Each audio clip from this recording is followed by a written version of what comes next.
Welcome to Power Charting. I am your host, Bruce Fraser. Let's get started. We have not gotten together since the middle of December. I hope you had a fantastic holiday season and a very happy new year. And we want to get 2024 started off with a bang. The way to do that best is I have a request and a homework assignment for you, which is to go back and rewatch or watch for the first time the power charting episode recorded on December 13th. I really think this was an important episode, but coming at the end of the year, people are busy. They have a lot of other conflicts, things going on, and there is just a lot here.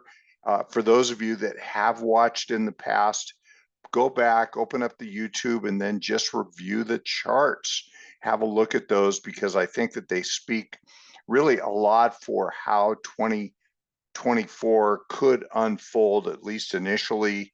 We will then get into today some new concepts, some new information, a couple of announcements before we get started. And that is that Wyckoff Analytics is starting their new cycle in 2024.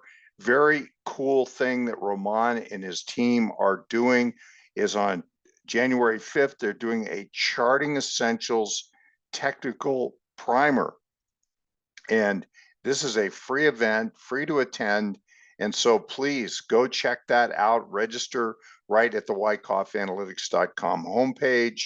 And then Roman starts his new teaching cycle, part 1 of the Wyckoff trading course, which is very much patterned after the class that we taught at Golden Gate University, except I think it might even be better. So Roman does an incredible job. And then Joe Turner and I, starting on February 1st, are going to do a series on trading through the business cycle, part 2. And this is going to be how to conduct your investment and trading campaigns in the new inflation era. We will talk all about that, talk about tools, techniques, strategy, etc. And we're working on it now, and it's going to be really, really good. So I hope you'll consider it. Go check it out here at the Wyckoff Analytics page. Now, let's start with a review of 2023 from a seasonality perspective. You know, we've been using this chart all year long, and we started off the year talking about how we were going to have really good seasonality in 23 going into May. And in fact, the best part of the year was really into May and then into July, range bound or down into October, November, and then strength into the end of the year. Well, you've looked at this chart repeatedly if you've been following power charting through the year, but this is how it turned out, and it's been fantastic. It's worked out so well. And so you can see here that we had really good strength in January, and then a good trend into June, July, end of the second quarter, and then a correction into October. And almost to the day, the low that was made in the seasonality matched the low made in the S&P 500. And then fourth quarter strength, and the fourth quarter strength was exceptional. It was a very good close to the year. We have talked so much about seasonality and window dressing and the effects of quarter ends and quarters, and the fourth quarter really was strong and really put institutions at a tremendous disadvantage, because this was really dominated by the mega caps, as we've talked about over and over and over again, and that the mega caps closed the year on the highs. But this came with a warning, and we have talked about this for the last few months, is with the mega caps closing on the highs for the year, it would create tremendous really mismatch of performance by the institutions to what the indexes have done, because the indexes are so purely capitalization weighted. So here we can see that just looking at a pure cap weighted index, the S&P 500 or the Nasdaq 100, that just ripped all year long, way outperformed what most portfolio managers have been able to do. And they did window dressing into the end of the year. And this window dressing, I think, puts them at a distinct disadvantage. They did not want to sell their biggest winners until the new year, but we talked about how they have no choice but to sell down their over owned mega cap names, large cap stocks, which appreciated the most. They have to get down their allocations to prior levels or possibly even lower. And that we said that they would likely wait until the new year and maybe even buy mega caps, big cap stocks as the year ended, which was, I believe, a mistake, and they are going to pay for it. This is the first 2 days of 2024. You looking at the MarketCarpet, the heat map, you can see this at StockCharts.com. It's such a cool tool. Dark red is the most down, dark green is the most up. And you can see here, looking at the really big blocks on this MarketCarpet for the first 2 days, that it is turning out kind of as we worried about, which is that we got into the new year, new year for tax purposes, and selling has started. And selling, look at the dark red in the biggest blocks, and all the big blocks are red, either light red or deep red. And as you can see for the first 2 days, now this is only 2 days of data, but it gives us a clue about how these institutions have been behaving here as the new year has started. More on this in a minute. But note, healthcare has got a lot of green in it. Also notice that consumer staples has mostly green in it, and that's been an laggard group. Energy has been a laggard group. Look at the green that's shown up here. And utilities has been, somewhat of a laggard. And then you can see, this is not good. Look at all the red that's in the industrial sector. This could be a reflection of the economy, and that the economy maybe isn't all that strong. So anyway, more on that in the weeks ahead, but do watch the MarketCarpet. Look at where the green and the red is. You can look at different time frames. Here's the first 2 days, and it's turning out as we were concerned. So moving ahead, this is a chart we've looked at many, many times. This is the Nasdaq 100 daily bars going back to the bull market peak of 2021. And you can see here this yellow shaded area that we're in is where resistance is, because this is where the top was going back to 21. But also make a note that with all of this incredible performance that we've had in the Nasdaq 100, and look at this high right into the end of 2023, that all that's managed to happen in these Nasdaq names is that they've recovered what they lost off the bull market peak. So this is just a return to where they were in 2021. And look at all the energy that was exerted to get there. Big, beautiful basing structure. There is count that takes the market up to higher highs, but we wonder if there isn't going to be time needed to build a new cause to go higher. Time will tell. The other thing is, note, if we look at stocks above their 50-day moving average on the Nasdaq 100, we got up to over 90, extremely overbought. And so what we look for when we get overbought is a combination of overbought and then a change in directionality in the indicator. This is stocks above the 50. Also note that on the stocks above the 200, which is a little slower, a little more stayed in its trends, but that's good, because look at how when you get trend direction in this indicator, how much it coincides with big moves in the index itself. So as we see here that we are overbought on the 200 and the 50, and that if they start to turn down in earnest from a resistance area as defined by this yellow shaded zone up here, which is the 2021 highs, we may have to do some range bound work. And at the end of this episode, I'm going to talk a little bit about what 2024 could look like going forward. So stick with me on that. Now, this is a chart that I showed you in the middle of December 13th, when I recorded that episode. I added one more count here just so that you could see, because look at this hinge. Look at this beautiful hinge here. And this is in 2022. This, let me just to explain, this is a relative strength chart. And it is so interesting. I did a lot of relative strength work in that mid-December episode. And so at least go look at those charts. But when the point figure is rising, or a vertical chart, either way, when you do relative strength, that means the numerator, SPY, is outperforming. So we see here in 2023 that the SPY, which is the S&P ETF, was in an upward stride against bonds, which had for the most of the year, were pretty lousy in their performance.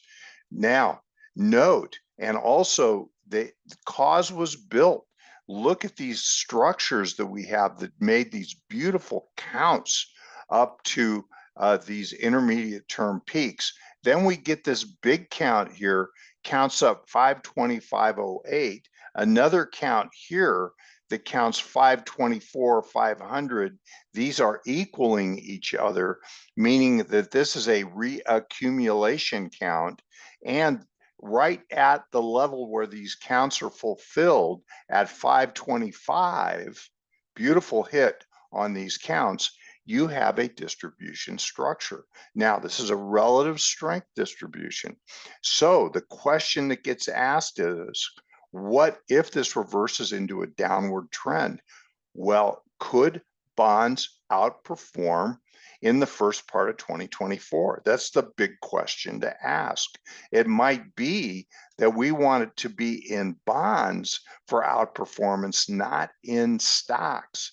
That we might want to take a break from stocks. More on that at the end of the program. But note here that we take account. We have a count, and it takes us 405 to 390. Now that is a relative strength count, meaning that if this count gets fulfilled, that means that from here all the way down to here, that bonds are outperforming stocks as measured by the S&P ETF. And if that is the case, then allocation wise, we want to think about stocks, think about bonds as a tactical asset versus stocks as the new year begins. I have I've updated this chart, which I did on December 7th. I updated it here through January 3rd when I'm recording this, and you can see that we made another new low here to 472. I think we were around 488 when I showed this chart. And so 472, don't hold me to that. I'm not sure what the price was at that time. Well, I can tell you up here. Yeah, it was at 478. So downward we go, another new low. We may have to spend time consolidating at this level, but this count maybe even could be bigger. But for now, we have to ask the question, are bonds, especially now that they have yield, a tactical asset that we should consider owning, at least on a trading basis, for some period in 2024. Okay, moving on. Oh, I have a great intermediate trend tool for you. And this is one of my favorites, been using it for many, many years. I don't believe I've ever shown this before. It's a very simple indicator. This is the advanced decline oscillator. And I'm going to show you a 10-day here pretty soon, but this is a 30-day advanced decline oscillator. And so it moves slowly, much more slowly than the 10-day from oversold to overbought and back again. And you can see here that the whole key to this indicator is to look at what direction it's going. And it doesn't always perfectly coincide with the lows and the highs, like the 10-day does a much better job of that. But what we look for is we look for trend. And when the trend is up, we want to focus on the upward trend of the index we're looking at. This is the Nasdaq comp. This is the AD of the Nasdaq comp. And you can see the upward stride, and the upward stride in the indicator coincides with the upward stride in the index. Pretty cool.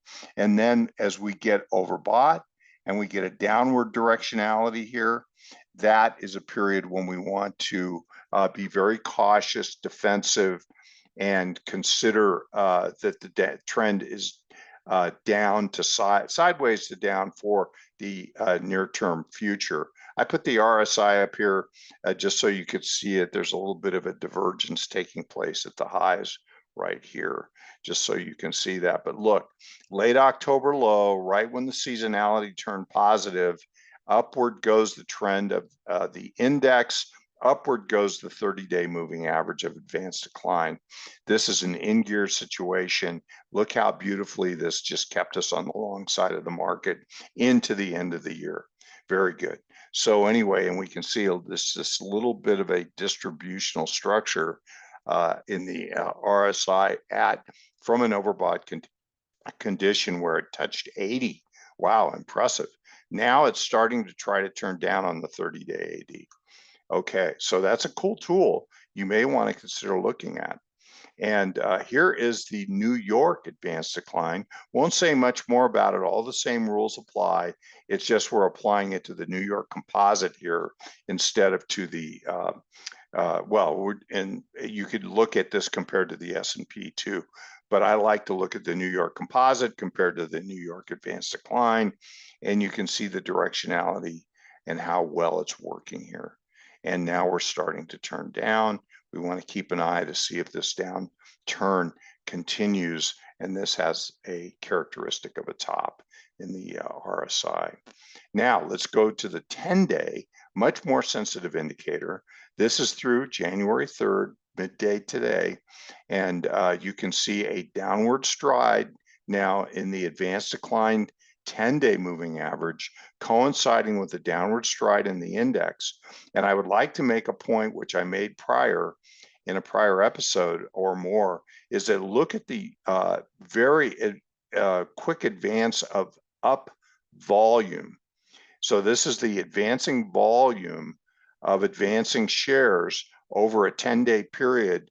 This is a very, very high move. I think that this very strong up volume upward stride is a sign of selling into the end of the year by the composite operator types that are using the strength in the market to raise cash.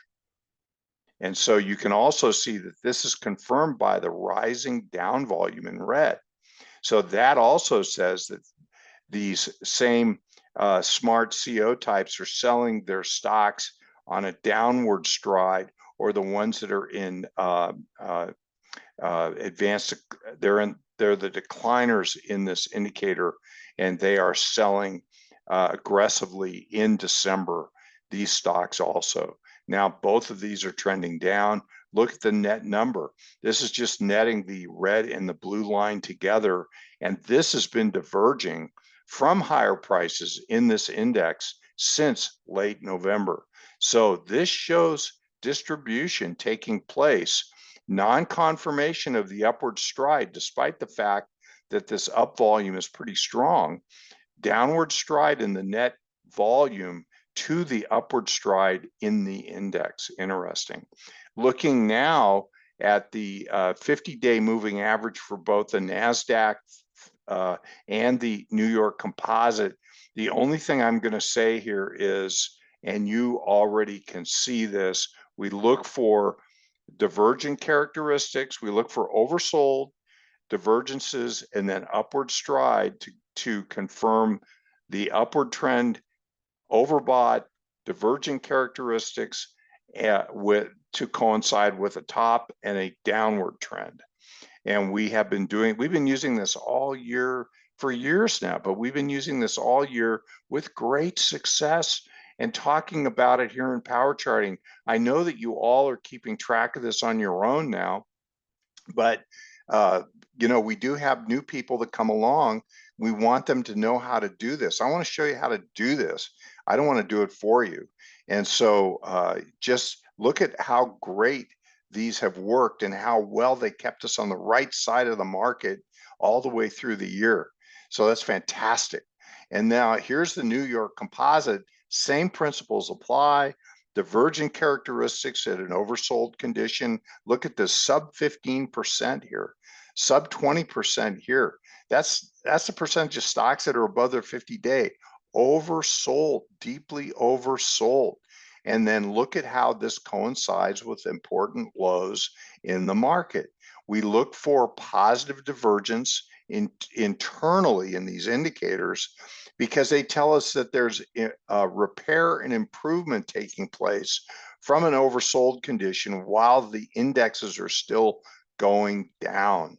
So this is, and this tells us, get to work finding the stocks that are starting to move up against the downward trend in the indexes. And so this is telling us, get to work looking for these good ideas. Overbought at the tops coincides so well with the overbought conditions in the market. When this starts to turn down from overbought plus 80% in all these cases and turns down, we want to be cautious.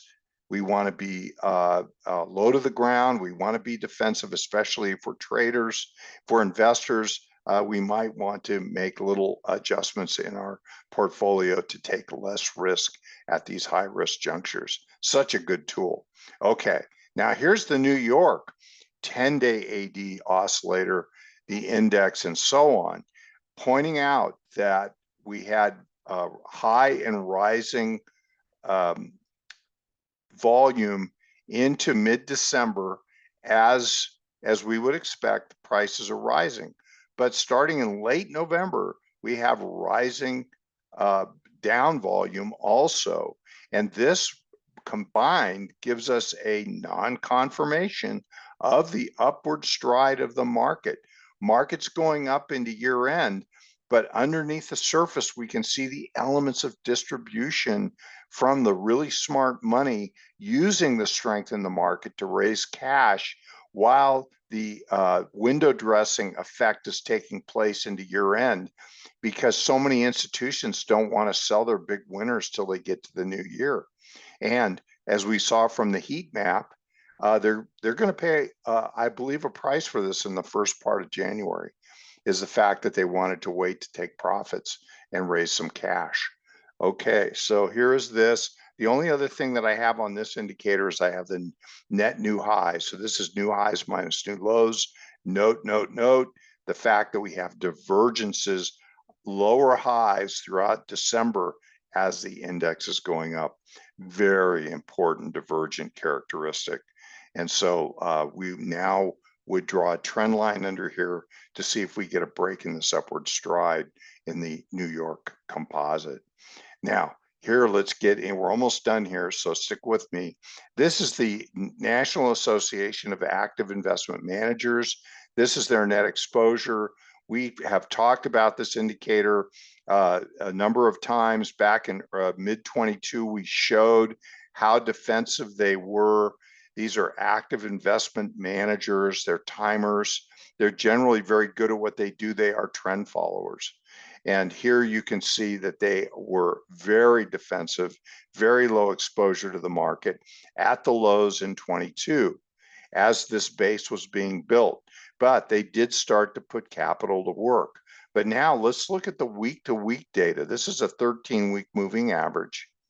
But look at just the weekly data, and I put little yellow obelisks here where the peak was, and you don't get much above 100 on this indicator, and they got back in this rally from October on. They got back to a very, very exposed position into the end of the year. They are fully back invested in their portfolios. This is a measure of optimism among this group. Now, they are timers, they are trend followers, so I expect them to become defensive if the market turns down, but they took a very strong bullish position into the end of the year. So that is something for us to note. This indicator here, I think, is so interesting. You've seen this many times before. This is the upward stride of the mega bull market starting in 2009, 2010, drawing this trend channel. Look at how beautiful it is. Here at the end of 22, and we showed you this at the time, said the Nasdaq needs to hold these lows here and hold this stride of this demand line. It did just that, finished its basing structure, had a really tremendous advance up into the highs. And look here, look at how we are right at overbought. So very much right at the overbought trend line. And this is, in my mind, a place to be very cautious, a place of vulnerability. And this could lead to just a short-term reaction. It's at resistance up here. It could lead to something more and come back down to the bottom of the channel. At this point, all we know is this is not a low-risk market. This is a great rate of change indicator. I've explained in the past how I construct these. It's a little unique, but you can see we're getting up towards overbought here. And also that the sentiment, which had gone to pessimism in early October as the quarter ended, is now striding back down towards optimism. Now, it's not all the way down there, but it doesn't need to get there, as it was the case here. So we're in a position where this market can no longer be called low risk.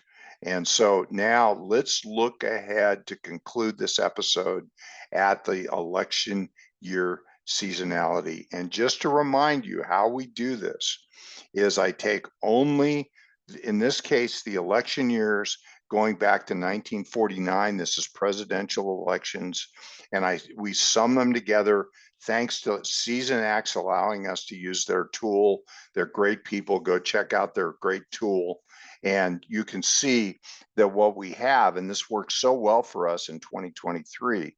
But here, just to point out that we have sideways in January, February, and this may coincide with down for the mega caps because the mega caps are so overpriced, so overowned. They may actually have a downward stride in them, maybe less so in some of the other indexes that we work with. We get a March low, end of the quarter. We'll have to see where we'll track this over the course of the quarter to see whether or not it tracks accordingly. And then the part that I find most interesting about this indicator is that we have an upward stride from March to September. So the beginning of the second quarter up to the end of the third quarter. And that very well could be one of the really great opportunities to make returns in 2024. And then positive seasonality into election time. This is the election here. And so keep that in mind. And so you can see here that there is the potential for 2024 to be a year with great opportunity. We will use our Wyckoff and tape reading sense to determine that, and also some of the tools I showed you here today. And now lastly, I just want to show you we've used this chart for years. Again, compliments of Seasonality. Thanks much to the great people there for letting us use this. This is 10-year decennial pattern. Now it goes to 2015, but it doesn't change much. So I'll get this updated at some point, but you'll see it's not going to be much different. But here you can see that 2023 really followed. Actually, 22 low mid-year, check, we got that. The beginning of 23, strength into mid-year, check, we got that. Range bound condition with some weakness into October of 23, check, we got that. Now, this shows strength into the end of the year, a little bit of strength in the new year, and then down into the first third to half of the year. A little different from our other seasonality chart, but we have from mid-year, we have an upward stride into the end of the year, very well correlating with the other seasonality election year chart that we just looked at. But note 2025. 2025 is the best year of the decade from the 10-year decennial. Now, this is at this point we have to watch and confirm with our Wyckoff sense. Let's focus on 2023, which has more of a range-bound trading range kind of a structure to it, and but we can still wend our way through 2024 with our great tools that we have going forward. And with that, thank you so much for being here. Go back and watch that mid-December episode. I also have comments in the episodes in the weeks before that that you might like to look at. And with that, I so much appreciate you being here, watching these episodes. I'm glad to be back. It was good to have a little bit of a break at the end of the year. I'm sure the same for you. And it's time for us to get back to work. And with that, my dear friends, we will see you next time on Power Charting. Take care.